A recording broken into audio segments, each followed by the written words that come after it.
Oh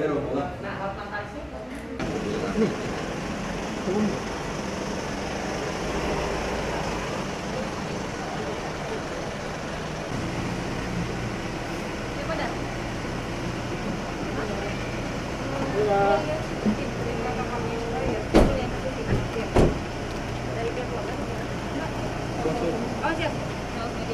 Ini Pak.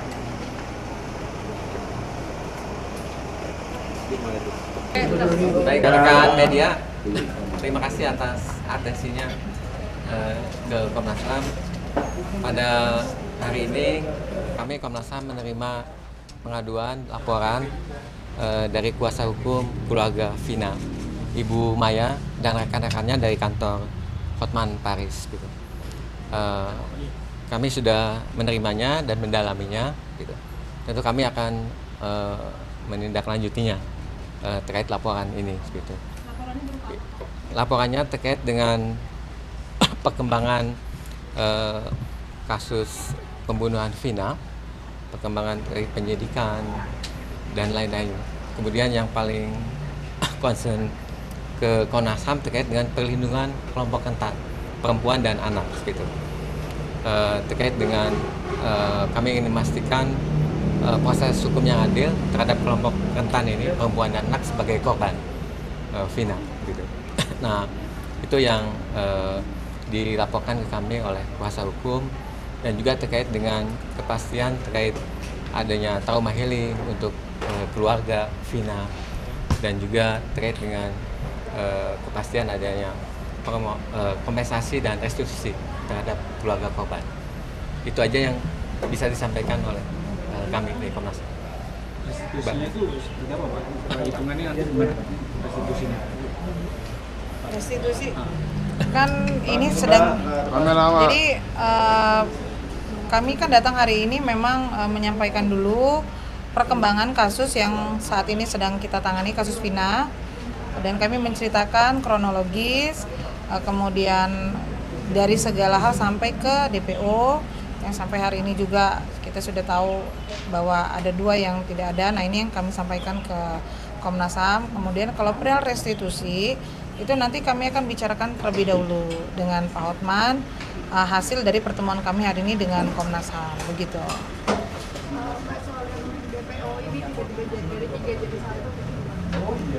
Ya, pada intinya kami kan tetap beracuan, itu kan ada putusan. Putusan itu adalah produk hukum yang sudah berkekuatan hukum tetap. Di situ jelas ada 3 nama yang ada di dalam putusan yang sudah disampaikan di fakta persidangan. Tentunya kami masih beracuan pada putusan tersebut.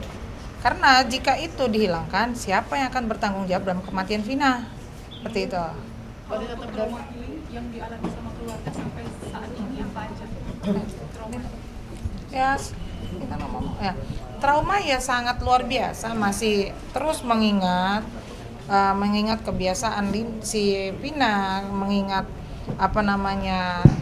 wajah Vina, kemudian mengingat luka dan penyiksaan yang dialami oleh Vina. Tentunya keluarga selalu terngiang-ngiang lah begitu. Jadi ya memang tadi saya sampaikan ke Bapak juga, ya bagaimanapun kita harus memberikan pendampingan untuk trauma healing tersebut, karena ini kan viral terus, beritanya naik terus, sehingga tentunya banyak pihak yang pro dan kontra. Tentunya mereka juga harus punya kekuatan ya, jangan sampai mereka akhirnya putus asa mendengar adanya 2 DPO yang hilang. Nah, ini yang juga akan kita kuatkan supaya nggak campur aduk lah gitu. Udah pelaku belum tertangkap, yang lain hilang lagi DPO, ini kan blunder akhirnya begitu. Iya, itu kan Pak Hotman ya. Jadi Pak Hotman meminta Bapak Presiden untuk turun. Maksudnya itu turun itu coba ikut turut mengecek itu apa yang terjadi sebenarnya begitu. Mbak Putri, terkait postingannya Bang Hotman yang tentang Linda itu gimana, Mbak? Yang tadi. Iya, memang hari ini habis ini kami mau berangkat ke Cirebon untuk mendampingi Linda diperiksa oleh Polda Jabar, tapi karena kondisi Linda anaknya sedang sakit, jadi kami yang berangkat ke Cirebon untuk mendampingi Linda begitu.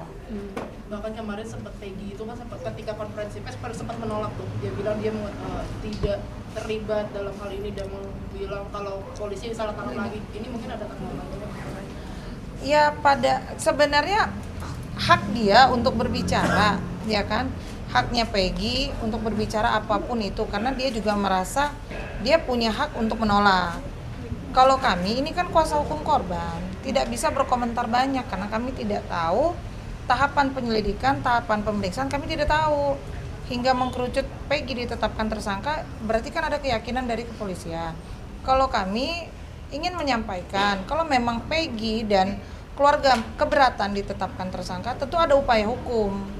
Nah, Peggy dan kuasa hukumnya bisa melakukan upaya hukum tersebut. Dan intinya kami tidak mau juga ada pelaku yang bukan melakukan ditangkap. Kami juga tidak mau. Jadi ya sama-sama lah, kita sama-sama mencari kebenaran, sama-sama mencari keadilan. Apakah benar Peggy pelakunya atau bukan? Kita ikutin aja proses hukumnya lah. Kan nanti masih ada tahapan selanjutnya, masih ada tahapan kejaksaan, pemeriksaan berkas, kemudian nanti ada pembuktian di pengadilan. Ya kita ikutin aja dulu. Jadi jangan kami nggak bisa komentar kalau Peggy benar atau tidak, ya kami nggak tahu gitu, karena kami kan korban. Mungkin untuk Bapak Ibu dari Komnas HAM, narasi terkait Peggy salah tangkap dan segala macam, mungkin apa sih sebenarnya yang harus dilakukan oleh aparat penegak hukum untuk memastikan adanya prinsip-prinsip dalam penegakan dalam proses hukum itu kan profesional ya, profesional, kemudian ada prinsip kehati-hatian, transparan dan akuntabel, dan bahwa sebenarnya kepolisian itu sudah memiliki peraturan polisi nomor 8 tahun 2009 terkait dengan hak asasi manusia yang penting sebagai satu prinsip diterapkan dalam penegakan hukum. Nah, ini juga menjadi salah satu atensi Komnas HAM. Itu yang pertama. Yang kedua, saya menyambung Pak Uli tadi bahwa salah satu atensi Komnas HAM dalam tindak lanjut kasus ini adalah bagaimana memastikan pemulihan bagi korban dan anggota keluarganya, karena kan mereka anggota keluarganya ini masih mesti melanjutkan hidup gitu ya, dan dengan viralnya kasus ini itu berdampak pada psikologi keluarga korban, sehingga ini yang mesti juga menjadi atensi. Memang ini bukan kewenangan kepolisian, tetapi penting untuk dikoordinasikan dengan para pihak terkait ya, dinas sosial dan lain-lain, sehingga penting bagi para keluarga itu untuk mendapatkan semacam psikolog klinis untuk jadi acuan gitu seberapa trauma yang dihadapi korban karena kasus ini. Dan juga tentu kami akan terus berkoordinasi mendorong memeriksa para pihak terkait dengan tindak lanjut kasus ke depan. Itu saja. Terima kasih ya teman-teman. Terima kasih. Ya. Terima kasih ya, cukup ya. Nanti kita update lagi dari Cirebon ya. Terima kasih. Terima kasih banyak Ibu. Terima kasih ya Pak.